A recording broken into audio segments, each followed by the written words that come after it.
Jovan, you have no excuse. Having said that, I've never even tried to pronounce your family name, so.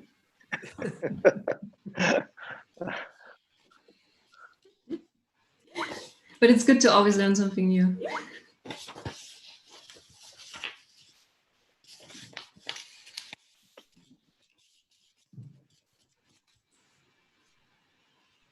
We're in touch with Al Jazeera to get updated infographics. Excellent. Because they don't have last 4 years. But it's really, really, it's a really good one. And it really makes it tangible, basically. It's,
Welcome to our web debate in September. It's a pleasure to be back after a very short break over the summer. And we're back with a vengeance, so to speak, with an extremely important topic. This year marks the 75th anniversary of the United Nations. And we are here to reflect on that by looking at the past, the present, and the future. And the intention here is to look at the past, to understand our future, or to make better choices. We have 4 excellent speakers in our debate, and it is my pleasure to introduce them. We have Dr. Johan Kubalia, who is the head of DiploFoundation and the executive director of the Geneva Internet Platform. We have Mr. Mark Lyman, who is the executive director of the Human Rights Group. We also have with us Ambassador Ashok Mukherjee, who is an Indian career ambassador, and from 1978 to 2015, he was India's ambassador and permanent representative to the UN in New York between 2013 and 2015. Last but not least, we have Ms. Irene Subcevic, who is the chief of the Intergovernmental Policy and Review Branch at the UN Department of Economic and Social Affairs. Welcome to the debate. As you probably all know, we organize these debates once a month in the context of the International Forum on Diplomatic Training. And very often I have the pleasure to moderate these debates. But before I turn to our excellent speakers for their insights, I would like to remind you that we're trying to make these debates as interactive as possible. So we are looking for your questions and your comments, which you can post in the chat. We will have a close look at what's happening in the chat and then relay these questions and comments back to our speakers. To make this even a little bit more interactive, again, before I turn to our speakers, I have a little poll for you, because the topic of today is 75 years of the United Nations, evolution or revolution. So I'm really interested in kind of getting a sense of how you see this. So looking back at the past 75 years of the UN and its work, what do you see? Do you see stagnation? Do you see a very mixed bag of development? Do you see an evolution, or do you even see a revolution? And while your answers are coming in, I'm already warning our speakers that I will approach them with a very similar question in mind. Okay, I'm gonna just give a few more seconds. And it's really interesting to see the results coming in, because we seem to have a very clear favorite here. Okay, I'm gonna end the poll now and show you the results. And what is interesting, or perhaps not so interesting, that's something for our speakers to reflect on. Well, we can see that most of you, if we look back at 75 years of the UN, see a very mixed bag of development. Evolution is the second best option, or the second favorite option, and no one really sees a revolution looking back at the past 75 years. So this is really interesting, and with that in mind, I'm turning to our speakers. And basically the same question, looking back at the past 75 years, do you see more of an evolution or more of a revolution, or something completely different? And each of our speakers is representing one particular theme. So Ashok, for example, is reflecting on peace and security. Mark will cover, as is quite obvious, human rights. Irena will look at sustainable development, and Johan will bring in digital cooperation. So with this question, I'd like to start with Ashok, looking at peace and security in the past 75 years. What do you see? Evolution, revolution, a completely different kind of picture? Well, I think there has been an evolution. If you look at the way the United Nations has evolved since 1945, the biggest example of the evolution is the fact that today 193 member states are members of the General Assembly. In 1945, there were only 51. The second thing that has happened is that along with this large membership has come what I call a democratization of international relations through the General Assembly. These numbers have given substance to Article 18 of the UN Charter, which provides for each country to have one vote in the General Assembly. And that has been used effectively, as your graphic also showed. I think the General Assembly votes have been quite a good indicator of the evolution that has taken place. Now, where this has not happened, and which is why there's a mixed picture in the first pillar, is the fact that today almost 70 million people across the world are impacted by violent conflicts. And the main responsibility for preventing and maintaining international peace and security is with the UN Security Council, according to the Charter. And within the Security Council, 5 members have got a specific privilege or responsibility, Article 27, paragraph 3, to decide on issues of peace and security. So in 2005, at the 60th anniversary summit of the United Nations, world leaders agreed that the United Nations Security Council needed to be reformed. And they identified the reasons why it needed to be reformed, to make it more effective, and to basically keep in step with the evolution that was taking place in the General Assembly. It is unfortunate, last 15 years, this has not happened. There are reasons for it I can go into in response to any questions that may be asked. But I think that the fact remains that today the biggest anomaly in the peace and security pillar of the United Nations is the fact that the Security Council is becoming more and more, not irrelevant, but more and more ineffective. And the fact that they took more than 2 months to put together a resolution to support a United Nations response to the coronavirus pandemic is the latest illustration of how ineffective they have become. Thank you.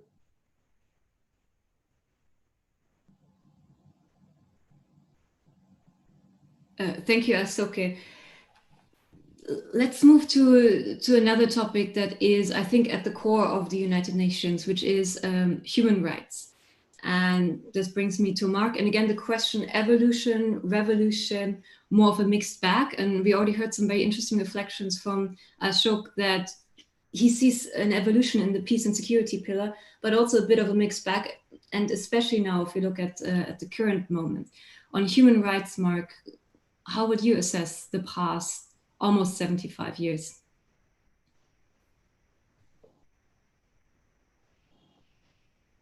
Unmute, that's the first thing. Anyway, thank you for inviting me. It was interesting, the poll results, I think, the mixed bag, and I don't know if people said mixed bag for the same reason I'm going to say mixed bag, because I think they're right, actually, the majority.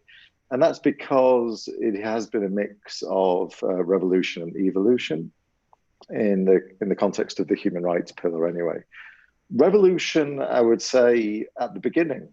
I mean, we should never lose sight of the fact that the United Nations human rights system is revolutionary. If you look at the history of humankind, especially the history of humankind in the past 100, 200 years, you know, this idea that all human beings are born with the same universal human rights, and that all of those human beings have the right to assert those rights, and that governments at an international level, governments, states, should be held accountable for whether individuals, no matter where they're born, are able to enjoy those rights and have those rights protected, is revolutionary. I mean, of course, the broad idea of human rights is not, in the past 50 years or 75 years, is not revolutionary. I mean, you had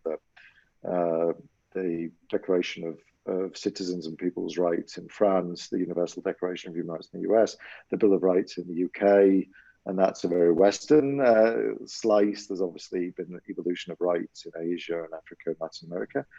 But this idea that everybody's rights could be guaranteed by a single supranational organization or international organization like the United Nations is clearly revolutionary, both in the long term and short term. If you look just at the League of Nations, which preceded the UN, human rights was an incredibly difficult, well, it still is, but then it was even more difficult and sensitive subject, and was largely absent from the work of the League of Nations, except for the issue of minority rights, which of course in the end was one of the issues that brought the League of Nations, well, its inability to protect minority rights was one of the issues that brought the League of Nations down. And this is an important point because we shouldn't be complacent about the scale of that achievement. You know, we also do something with our good friends at Jovan and his colleagues at the DiploFoundation called Right On, and the next Right On session will be about communicating human rights. And one of the key things we'll be highlighting there is that we do need to cherish what has been achieved. A lot of the challenges facing the United Nations at the moment are born I think a little bit out of a number of factors. One is that the great generation who forged the UN out of the ashes of the Second World War have largely left us. And people, I think, have developed a sense of complacency that, you know, the UN is there, it always has been there, it always will be there. And that's a profoundly dangerous complacency.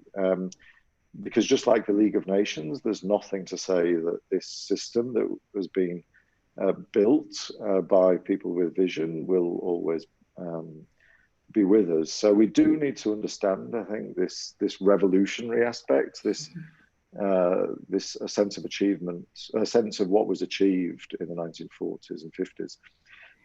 But I say mixed bag because then I think since the founding, it really has been an evolution, but that's not necessarily a bad thing. I mean, we shouldn't see revolution or evolution as good and bad, because it's been both necessary that it was an evolution, because states basically don't like revolution, and it's been a very fast evolution. But what I would say, and then I'll stop shortly after this, is that often the nature of that evolution has been misjudged by history. And this links with something that Asoka said. People tend to think that the growth and the evolution and the evolution and the fast development of the human rights system was largely the product of Western politicians and Western diplomats. But that isn't the case. You know, you tend to see a photo of Eleanor Roosevelt with the Universal Declaration of Human Rights and think, okay, everything is down to the Americans and the Brits. And And clearly the revolutionary part that I just mentioned was largely down to those strong democratic historically pro-human rights states. But from the establishment of the United Nations, those states actually became extremely conservative. As I said, the countries don't like revolution. And they basically took the view that the United Nations human rights system should have an extremely narrow focus on just helping states softly to slowly improve their human rights performance through cooperation with the United Nations. So, for example, by submitting reports on how they were doing and engaging in dialogue with other states about how they're doing, and then slowly changing things. The idea that the UN should be able to address violations of human rights in countries was anathema to the United States because it had problems with segregation in the southern states. It was anathema to the United Kingdom and France because they were still engaged in colonization and the beginnings of decolonization, and linked with that racism and apartheid being the most egregious example of that. And so they did not want a powerful United Nations system. They wanted it to be a softly system and not a powerful system. And so they tried to block, even Eleanor Roosevelt, the great saint, tried to block any sense that the United Nations could have teeth when it comes to human rights. And it was, as Azoka said, in the 1950s and 60s with newly independent states, especially from Asia, Africa, and the Caribbean. And they said, sorry, this isn't good enough. We need a more powerful United Nations that can look at the egregious human rights violations that are happening in apartheid South Africa, that are happening in the occupied Palestinian territories, that are happening in American allies like Chile.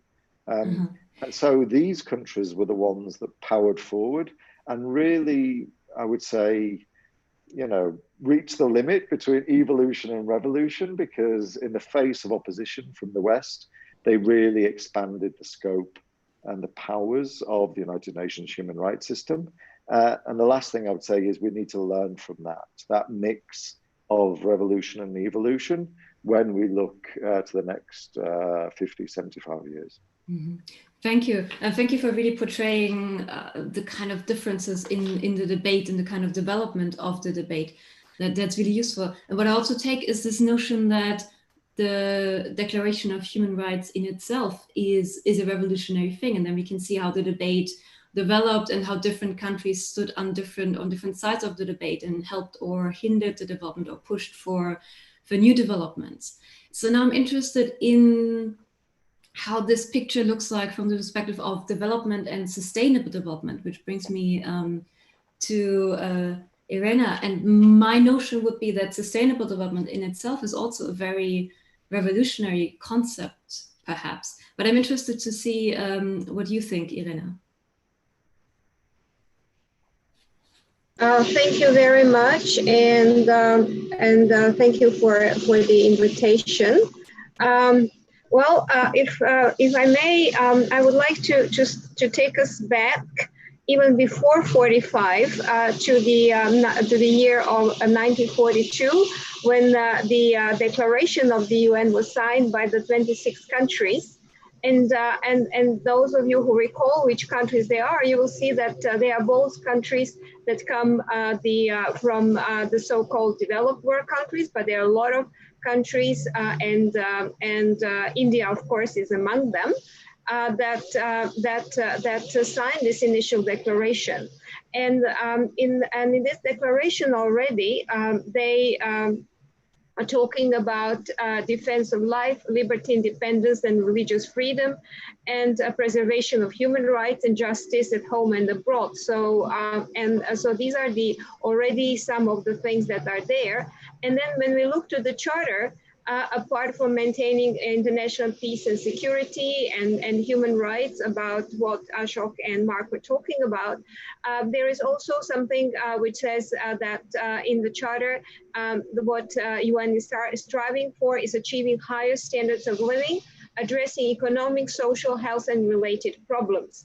So I would also say it's a mixed bag.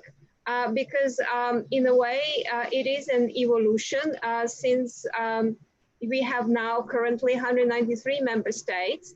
And for them to agree on certain things, you really need to go incrementally.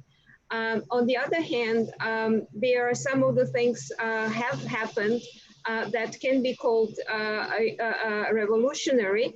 And I would say that sustainable development is not new. It has been around for many, many years. We go back to the 60s with Rachel Carson. We go to the commission that was headed by Rob Rutland, that gave the first definition of sustainable development about the generational solidarity and preserving the planet and their natural resources for future generations, while also securing the life of the current generation. So this is not a new concept. However, what I think was revolutionary was in 2015, when the 2030 Agenda for Sustainable Development was adopted. As was not the case in previous agreements, because there were previous agreements, we had Millennium Development Goals before that, and there were other agreements in the area of international development. This agenda is for the first time a universal agenda. So it is applicable to both developed and developing countries. So, countries have understood that these are the issues that we are confronted with are actually universal issues. So if you think about climate change, if you think about biodiversity loss, if you think about use of energy, all of these things do not stop at the border. So this is something which is a universal, and only through multilateralism and working together we can achieve progress in that. So I think that in that sense that was revolutionary, and it has given a framework for all countries with the 17 Sustainable Development Goals that are contained in the 2030 Agenda. That really concern all aspects of human life. And this agenda is also a human rights-based agenda. It's also an agenda which is talking about peace and security, saying that there is no development without peace and security. So in this way, it is kind of encompassing all the work and that has been done at the United Nations, but also the aspects of all our lives. And I think that kind of universal and forward-looking agenda that is structuring and giving a framework for achieving the life for everybody to be prosperous, to have the economic growth that is not going to be on the that is not going to deplete the planet and is going to protect it. This is something which is contained in this agenda, and in this way, I think that it's revolutionary. And I'll stop here. Thank you. Thank you so much. What I really pick up on from what you said, and there were many important things, but what I in particular pick up on is that all these issues are interconnected. So we speak about peace and security, we speak about human rights and sustainable development, and there's actually an interconnection between all these issues which we have to recognize and work with. Which brings me to Jovan, and for a very difficult task. So we heard from these three areas that I just mentioned, and we heard about the development in these areas over the past 75 years and the discussions and the changes in approach and the revolutionary moments and the evolution and perhaps also sometimes the small steps backwards. Jovan, you were quite closely involved with questions of digital cooperation. And in contrast to the three areas we just discussed, digital cooperation seems to be something that is very, very new to the UN system for obvious reasons. If you look at all the things we've just heard in these three areas over the past 75 years, what do you make of that from the perspective of new technology, from the perspective of digital cooperation? Well, Kat, the relation between UN and technology in general, in digital, it's very ambiguous. And the history goes even further down to the first international organization, ITU, which was established 158 years ago. And we always forget that international cooperation started with technology. And if you move fast forward, you can see that at any point, any major international organization, ILO, disarmament Hague conferences at the beginning of 20th century, all of them are linked to technology. New technology was bringing new threats to people, new threats to the labor force, and obviously later on after the establishment of the UN, it accelerated further with the atomic agency, with the all specialized agency, even environmental. Therefore, you can find always trace of technology, more prominent or less prominent. Now the UN, and I will come now to the digital cooperation, UN has been having a mixed relation. For example, the Secretary General Boutros Ghali moved the Commission on Science and Technology from a relatively high prominence in the General Assembly to the subcommittee in the UNCTAD. And SDGs and Agenda 2030 are very shy on technology, which I think it's useful, because what's happened is not anymore technology per se, how to manage telegraphs or telephones, but technology has become extremely influential on security, development, and human rights agenda. Therefore, it is more important to discuss impact of technology than technology as such. Well, there are issues on standardization and others. And I think this is the major transformation that UN in particular did in the over last 20 years with the World Summit on Information Society, which was the last in the series of big summits in Tunis, with Tunis agenda, and then moving a bit shy from that high point, moving a bit into the shy phase till the arrival of the current Secretary General Antonio Guterres, who put again technology relatively high on the agenda, but in more comprehensive way. Technology as enabler or disabler of human rights or security agenda of development. And this is now the major change. Therefore, it started with pure technology, then UN went shy, and now it is coming to the realistic balance as technology as not technology as a part of the cross-cutting agenda of the UN, and possible connector among the different dots in security field, human rights, development, and other areas. At least hopefully technology can do that. At least this is the spirit of the report of the UN high-level panel and the roadmap which UN Secretary General prepared and issued recently. Therefore, this is a sort of evolution of the UN, I would say more evolution with some phases of stagnation, and which with a relatively smart way of not being too techno-optimistic, but waiting to see what will come out of the new technology, and then dealing with security, human rights, and other consequences. Over to you.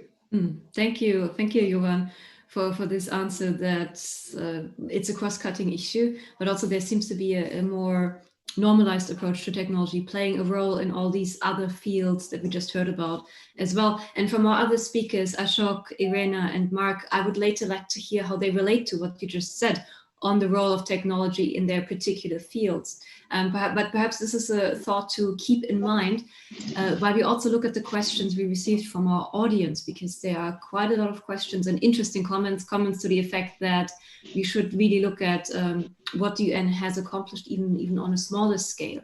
But to bring in the questions and comments from the audience, I'd like to call on my colleague Katarina Angelkovic, who will have the hard task to provide us with a summary of the questions and comments that we've seen so far in the chat. And then back to our speakers for their very quick responses to the discussion that has been going on there so far. Over to you, Katarina. Thank you, Kat. Good afternoon, everyone. We have received a plethora of comments, and I'll do my best to address some of them.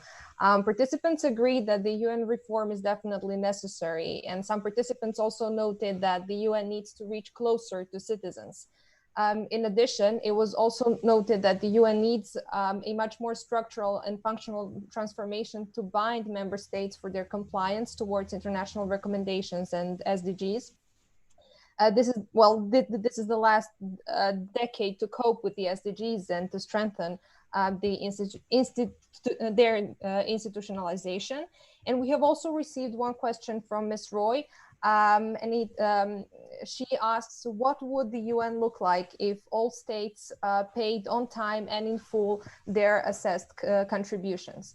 And feel free to post all of your comments and questions, and I will relay them all to Kat later on. Thank you. Very interesting question so far. So basically, perhaps a reflection from each of you on the comments in general, and then on those two questions, how you see the role of technology in your particular field, responding to your one perhaps very quickly. And then there's a question on basically the role of member states within the UN. And that's something we already heard in some of your comments, where you said, well, the member states play an important role and lots of things won't happen without the support of member states or certain member states. Let me go in the same order as before. So turning to Ashok on peace and security.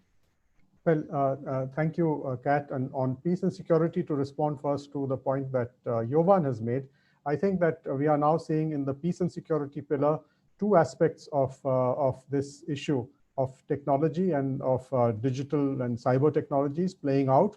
And both of them are playing out in the General Assembly. One is the attempt to create norms for regulating cyberspace with a focus on cybersecurity. And the other is an initiative in the General Assembly to start negotiations on legal convention on cybercrime. So security and crime are two issues which have been prioritized in the General Assembly. But having said that, I think that the track record of at least the first issue of cybersecurity and the work being done in the General Assembly shows that for whatever reason, the presence of these 5 permanent members in that group of governmental experts has, in a sense, muddied the waters and stunted the progress. Progress had been made till 2015, but then a polarization between the United States and China and Russia has really complicated issues. And I think that we are now almost back to the drawing board where we were in 2004 on norms for cyberspace. And the last thing I'd like to say on what Jovan mentioned is that peace and security, digital cooperation must be linked with people and with development, because that was the whole approach of the General Assembly resolution of 1998, that the new technology, which came into the World Summit on Information Society discussions, was to have people at the center. I think what we have seen is that states have somehow pushed themselves into the center, and now we have discussions in the peace and security pillar on responsibility of state behavior, whereas the focus should actually be on the impact of state behavior on people, on individuals. And I hope that the Secretary General's roadmap on digital cooperation will help to set right this, what I call distortion that has happened in the work being done on these two issues in the General Assembly. To go back to the remarks made by my co-panelists, I am fully in agreement with what Mr. Lemon said about human rights, because I believe that in those 5 years from 45 to 49, the United Nations actually hit the ground running on human rights. And you just have to look at the output to see the support that the peace and security pillar got from upholding fundamental human rights and freedoms, as the Charter calls it. I mean, you have the Convention on Genocide, 1948. You have the Universal Declaration of Human Rights, the same year. And then you have, through these, the introduction of concepts which are today very central to upholding peace and security and upholding human rights. The concept of gender equality, Article 1 of the UDHR, came in 1948. And that is the foundation on which the entire structure of the UN, including UN Women, has been built. So I think that this is something that we need to recognize, and I really agree with what Mr. Lemon said, that we need to not shy away from it and to see how to strengthen it. And I think the strengthening can come only if we use the structure that we created in 2006 after the 60th anniversary summit, the Human Rights Council. How do we reform the Human Rights Council to make it proactive and more and stronger in upholding human rights and freedoms, given that the membership of the Human Rights Council brings in different perspectives, which Mr. Lemon referred to. It's not only the Western perspectives, but other perspectives have come into the picture now. And to go to what Irina said, yes, and I can only recall the link between peace and security and sustainable development, which is in the preamble to Agenda 2030, that without peace, there can be no development, and without development, there can be no peace. Now, this is something that seems very logical to us, but unfortunately, in that isolated chamber of the Security Council, there is no recognition of this linkage. And I think the fact that today we have a huge drain of resources being given to the Security Council through peace operations, almost $6 billion a year are given, but there is no progress being shown on the ground to resolve these ongoing, for example, 13 peacekeeping missions. They are going on, and in Africa, it is really a shame that we don't have discussion on why these peace operations are not working in the Democratic Republic of Congo, in South Sudan, in the Central African Republic, and in Mali. And each one of them takes $1 billion a year from the UN. So, I mean, apart from the people, the peacekeepers who are also dying in the process. So I think we need to talk about the linkage between development and peace and security. And I think the time is in the 75th anniversary year. Thank you. Thank you, Ashok. You really addressed Irina and Mark's kind of topics for this debate. So basically, I would like to hand over to them if they have any responses or direct reactions to what we just heard. Perhaps over to you, Mark, for a very brief comment. You need to unmute. I didn't even know I'd muted. Somebody must have muted me. Very cheeky. I find myself agreeing with the co-panelists on almost everything, which possibly makes a bit of a boring debate, but is actually quite positive in that it shows that there's maybe an emerging consensus about what needs to happen over the coming years. What I'm going to say in terms of the future, and I'll also try and integrate responses to some of the questions from the audience into this, is probably a little bit boring, but I think it needs to be said anyway. And that's that this question of revolution or evolution, I think whether we like it or not, the answer is the future will be evolution rather than revolution, for exactly the same reason I mentioned earlier. The states are naturally conservative. They don't like revolution. And so when I hear people saying, you know, we should amend the charter or look again at the basic structures of the UN, I think, okay, it's nice in a utopian world, but it's just never going to happen. Even any kind of reform of the Security Council, which everybody agrees is absolutely necessary, you see it's just impossible because vested interests and conservative viewpoints have taken hold. So when we look at the human rights pillar, what does this focus on evolution mean? Well, as Asoka said, the key here is the Human Rights Council, which is the new pinnacle of the human rights pillar, the new apex body of the human rights pillar. And here, basically, it doesn't need revolution, the Human Rights Council, even though the audience may read in the press stories about, quotes from Donald Trump about how awful the Human Rights Council is, and articles about the fact that Saudi Arabia or Venezuela have become members of the Human Rights Council, which admittedly is not good. But the reality is the Human Rights Council doesn't need revolution. It's a sound body, a sound structure. The mechanisms such as the Universal Periodic Review, the special procedures, and the treaty bodies are all very strong in principle and have already been doing a good job. So what we do need to do, though, I agree, and Asoka talked about this, is continuously press for reform. We shouldn't wait until things are like they are in the Security Council, which is pretty appalling in my view. I think one thing I do disagree with Asoka is he said it's not dysfunctional. I think it is dysfunctional. So we shouldn't wait for that. We should continuously push for reform, and that has to be in two areas. One is efficiency, so really driving to make the council itself, but also the treaty bodies, the special procedures and the universal periodic review work much more efficiently. And that's just normal when you have a big bureaucracy, a big organization that's expanded over the years, that at some point you need to look at it and see where you can kind of make efficiency gains.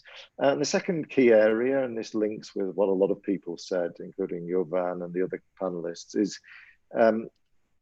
is effectiveness. And effectiveness will come from improving the interlinkages between human rights, development, security, and other areas such as technology and climate change / the environment. And also I would add corruption, anti-corruption to that.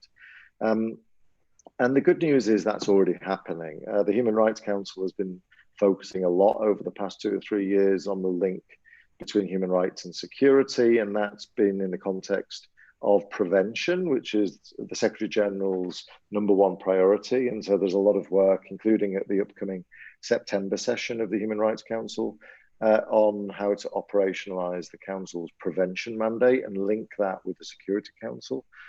If we look at, and that's obviously, Asoka knows this, is linked with the Sustaining Peace agenda in New York. If we look at the link with the development pillar, 2 or 3 years ago, the Universal Rights Group, where I work, plus Denmark and Chile, launched an initiative to link human rights with the 2030 agenda, to make the case that human rights are the absolute foundation of the 2030 agenda. 92% of the SDG targets are grounded in human rights law, for example. And other areas as well, technology, Jovan has already spoken about, climate change. There's growing recognition that climate change is an environmental disaster, but it's also a human rights catastrophe. Just like we found I think this COVID. is a good moment to bring in Irena on sustainable development, because you mentioned the 2030 agenda and you mentioned climate change, Mark, as also human rights issues. So let's bring in Irena on these topics as well, for some reflections at this point. Thank you, Katarina. Yeah, I think that what Ashok and Mark have said, and that has come up very strongly, is this interconnectedness. And I think that in 2005, in the World Summit, when there was, as you know, this the report of the Secretary General in the Larger Freedom that gave rise to an establishment of the Peace Building Commission, which was established by the General Council and Security Council and had links also to ECOSOC, was an attempt to put these things together. You know, you can always say what it didn't do or how it could have been done better, but I think that this was a really good attempt, and it's still working quite well, I would think, in these issues, especially in certain countries where there is this prolonged conflict, and also countries emerging from conflict, where there is this realization that you cannot wait for development to start happening, but it has to be at the same time when you are dealing with all these issues that you have from countries emerging from conflict, from establishing the rule of law and all these institutions and human rights and everything. The development has to go hand in hand. And the 2030 agenda, as Mark pointed out, is very much a human rights agenda, and it's very much embedded in that. I just wanted to address two things. One is what Johan was talking about, the digital technology and technology in general, the importance of that, and the declaration that will be adopted in the 75th anniversary.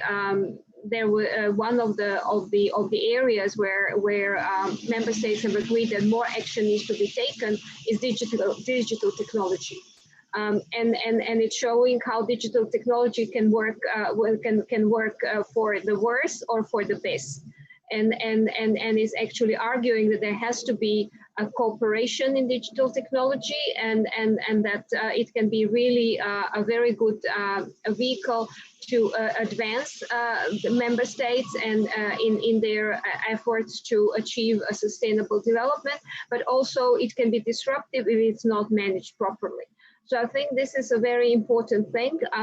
Within the 2030 agenda, there is also a technology facilitation mechanism that was established in 2015, which gave rise to the Forum on Science and Technology and Innovation that we have every year in May. So there is a lot of that going on as well, and so they are and the Secretary General is also doing quite a lot with his panel, and so there are a lot of things going on. And then lastly, what I wanted to address is one of the things that came out in the from the participants is how to make United Nations closer to so-called citizens or people in general. That it's and I think that if you look at the evolution of the United Nations, you will see that that the stakeholders were present from the very beginning. In 1945, they already were there, but of course, with more and more openness and more recognition of the in societies, that it's not only governments who can achieve the prosperity and in the society, but it has to be all other stakeholders. There is more and more openness in this, and I think this is something which really needs to be maintained. And the space for civil society, for private sector, for academia, for scientific community, and all the others that have a role to play. And I think this pandemic that we unfortunately have to deal with has also shown that. It has shown that the government was not the only one and could not be the only one to stop the pandemic. But we have all these people and also the medical workers and humanitarians and all the others who are actually helping in the communities to overcome that. So I think this is another important aspect that needs to be strengthened and further developed. Thank you. Thank you. And that's also actually a good moment to bring Johan back in. Johan, you reminded us earlier that that technology was at the heart of international cooperation between states. Irena just reminded us about technology in the context of the SDGs, that it can be extremely beneficial, but it has to be done right. And then towards the end, we also started to discuss multi-stakeholderism, which is also a concept that is at the core of debates on technology and internet governance. Taking all of this together, what's your quick reaction regarding this? Quick reaction, building on Ashok's and Irena and Mark comments. Let's say, what is the current situation? We have in the current situation increasing power of tech companies relative to other companies. You can see the value of the big companies, GAFA, Chinese companies. This is a clear trend. And you have increasing importance of states, because states decide who can come in, who can go out. This is a renewed power of the state, which is original power of state to control certain territory and to provide security in certain territory. Now, what is missing, and Ashok, thank you for pointing to this, was basically relevance to people or citizens. And they're increasingly lost in tech debates. Well, I'm not mentioning the sort of mentioning in preambulas, but effectively. And they are going to, if we want to develop balanced global politics, digital and overall, they're extremely important to counterbalance the power of tech companies. I'm highlighting tech companies and governments. And that bringing people and citizens back in substantive way through human rights or through other mechanisms that exist, multi-stakeholderism, participation, is important. And it's not just a normatively nice to do thing. It is very practical and realpolitik to ensure sustainable world, which would be beneficial for the states and tech companies ultimately. That is extremely important aspect. And back to the current moment, what is happening now is that Secretary General obviously is reflecting and reacting to the growing relevance of technology and trying to set agenda in the few ways: in security, on the first committee, sustainable development, what Irena mentioned, and digital governance. And hopefully they will converge into declaration on two pillars: opportunities and risks. But what will be extremely important is to do this counterbalancing effect. And I would just propose two things, very concrete things. And with this, I will conclude. First, companies are in search for the ethical guidelines. Why we don't use SDGs as codification of the ethical principles, among other things, and very concrete with indicators? Why we don't use SDGs as a guidelines for companies when they develop their AI systems?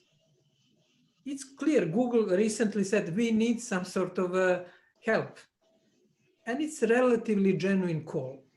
Therefore, this is one idea. Why not to use SDGs, and not to use only technology to implement SDGs, but also SDGs to guide, in particular, AI developments. And second point, and for those of you who know, you know that it's my a sort of favorite topic, is UN has to develop its own digital home. We now meet at Zoom, but we are a small organization, Diplo, but UN cannot afford to meet on Tencent, Zoom, WeChat, whatever platforms you have in this growing market of the video conference. It has to have its own space, which would be hopefully open source space with high level of security, with high level of accessibility for all people all over the world. Therefore, 2 points: use SDGs to guide the development of AI. And second point, create UN's digital home as a global public good. Over to you. Thank you so much, Jovan. We have 10 minutes left, which is not a lot in this debate. What I would like to do for the last 10 minutes is basically to look at the present moment and then to use that to kind of look into the future. And we touched upon this already. We touched upon questions of response to COVID-19. We touched upon questions of Security Council reform. Also from the audience, there were some questions in this regard. But Jovan, speaking of the present moment and the challenges ahead, you also mentioned artificial intelligence. And one of the challenges there is lethal autonomous weapons systems. And for example, the Secretary General called for a ban on lethal autonomous weapons systems. And it's really interesting to see what's happening in this regard. And very quickly, I'd like to actually call on one of the people who just joined us, who is Ivan Drojinski, who will again head the negotiations on lethal autonomous weapons. Any reflections from you, present moment, future challenges with regard to AI or lethal autonomous weapons? Just cut, yeah, go ahead. Yeah, first of all, can you hear me? The regular question that I must ask. Yes, we can. Yeah. Thank you very much, first of all, for the invitation. And yes, as of yesterday, basically, I'm again chair. I chaired it last year and jumped into the seat again for the reason of what would be, I think, the main point that I want to kind of underline right now. There's a lot of growing complexity, and especially in the security field. And this is a field that we cannot. We've gotten somewhat relaxed about for much of the past 7.5 decades, and certainly between 45 and 90, relaxed in the sense that because of the mutually assured destruction, because of the nuclear stability that existed that underneath it, a lot of conflict was put under the carpet. A little bit of conflict here and there, some of it proxy, very little of it without the knowledge and permission of the two superpowers. But now we have obviously quite a different situation. So we have, on the one hand, a situation where the power, the relative power, is changing. Certainly of what was the biggest power for the past 2 decades. Other powers are growing, but it's not just other major powers that are growing. Other middle powers are growing as well, and there's a lot more room for them to maneuver with. And this takes us to the new technology that was just mentioned, and not just artificial intelligence and autonomy in weapons, which, by the way, can be put into any weapon, any existing or any new weapon. it's changing the whole dynamic of thinking. So if we're thinking of what the UN needs to do, it's quite simple, or yet very complex, of course, at the same time. The simplicity is that it needs to solve problems, but it needs to solve problems, obviously, in different ways. The consensus limitation for solving problem cannot be one anymore. And this is why I jumped in, I guess, at the point when the Human Rights Council was being mentioned, which is obviously when I was in Geneva, one of my responsibilities as well. We were a member of the Human Rights Council. And I would agree with the statement that the Human Rights Council is an effective mechanism as it is, an instrument, a body, and that it can be changed for the times. There's within it a lot of different parts that can be used, again, to solve problems. It is actually the place from where the discussion on autonomy in weapons started. So this issue started as a human rights issue, when the Special Rapporteur on Extrajudicial Killings made a report and included it, at that time mostly with a focus on drones, but anticipating autonomy in weapons. It was then taken into the IHL, International Humanitarian Law discussions with the Convention on Certain Conventional Weapons, but it initially started as a human rights discussion, and then it was taken there. And now we have a few years of its discussion, where, again, we cannot allow ourselves, first of all, to stall. And that's the reason why I jumped into the chair again, because it would have been dangerous if it stalled the process right now, if nothing happened this year. But at the same time, to focus not on a given way of the way we look at whoever we is, of the way we look at it. So it's either a treaty or nothing, either a ban or nothing. Well, a ban can be in a treaty, but it can be in a different kind of instrument as well. A treaty may be a ban, but it may take a different form. It may be a sixth protocol to the CCW, but it may be something completely different. It could be a political declaration with a lot of other moving parts that are supporting on it. So my point is, solve problems, be flexible at it, and really keep the process going. Because in any given area, and especially in the security arena, we cannot allow for the processes to stop. That's as true as for autonomous weapons as it is for biological weapons. Again, I chaired it in 2018, the Biological Weapons Convention. It's a body that it depends on the meeting of states parties, the annual cycle that they develop, and then the review conferences.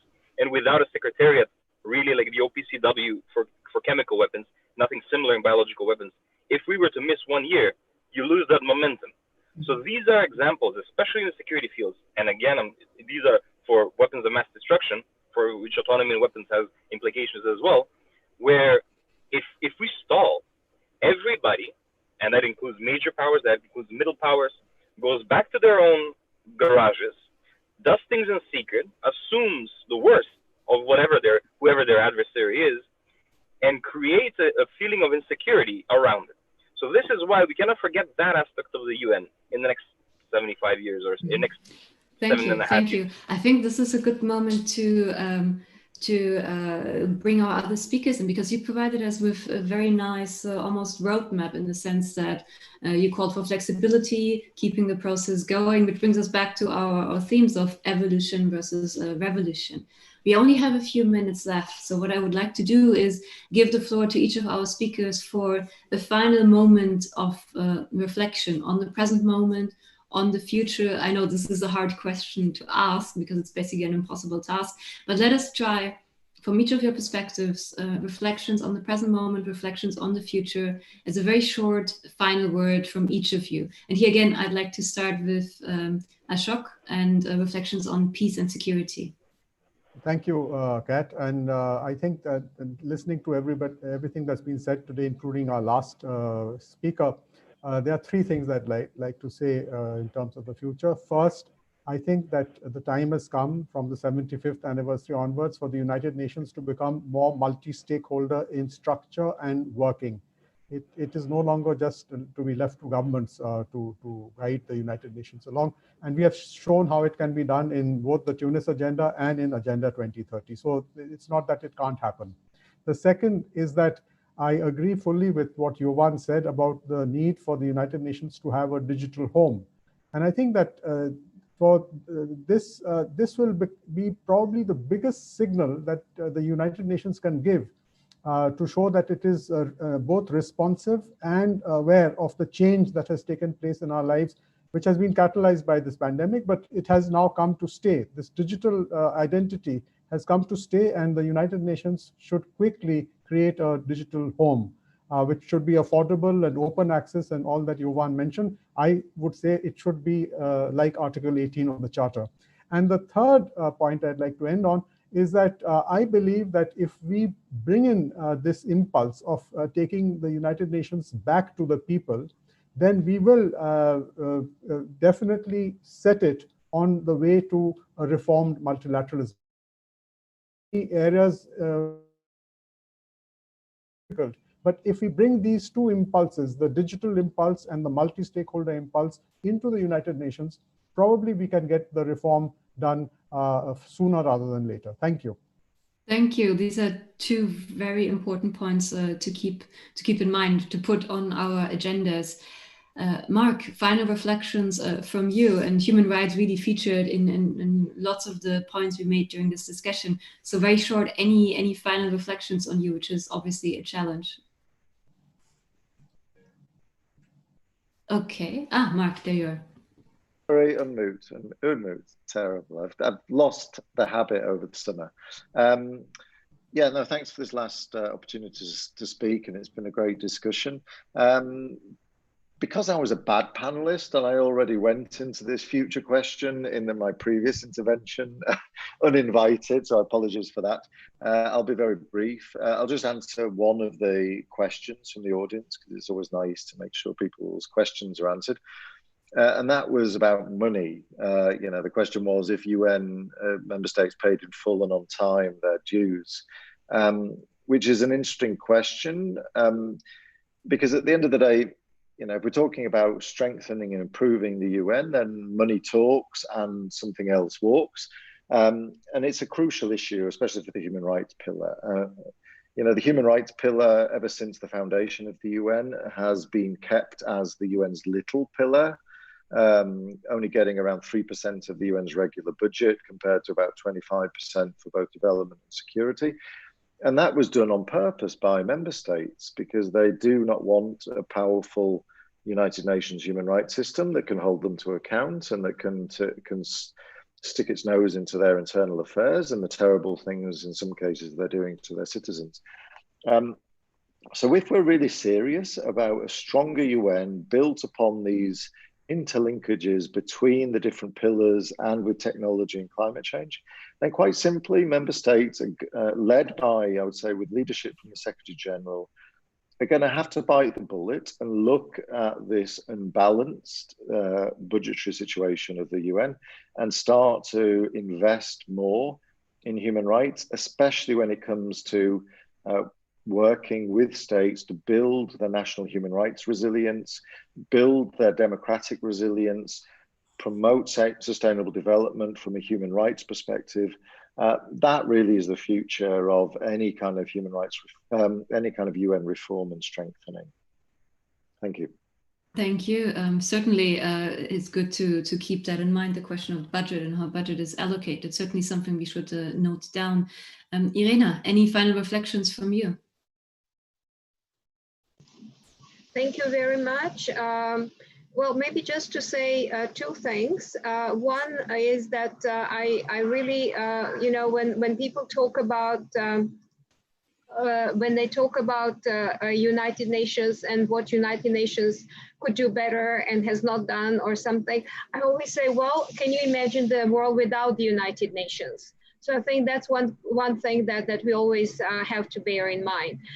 The second thing is what I'm hoping for is to really further strengthen multilateralism and global solidarity, because this pandemic has shown, and many other issues that we talked about, is that without doing it all together, and when I say together, I don't mean only governments together, but going to my previous point about all stakeholders to be engaged and have that space, I think that is something we should be looking at, and really position the United Nations as the body that can gather everybody around these issues and really get them working together in order to for everybody to have better lives and at the end of the day to have prosperous societies that can live in peace and at the same time preserving the planet and having a much more social equity and inclusion.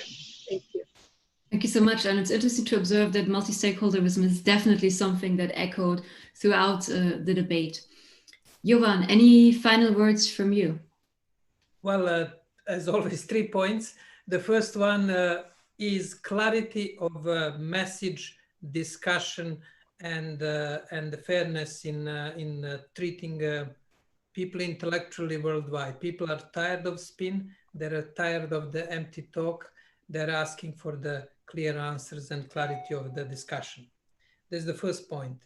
The second point, yes, multi-stakeholderism. By the way, it's a good concept with awkward name. You know, we should have found some better name.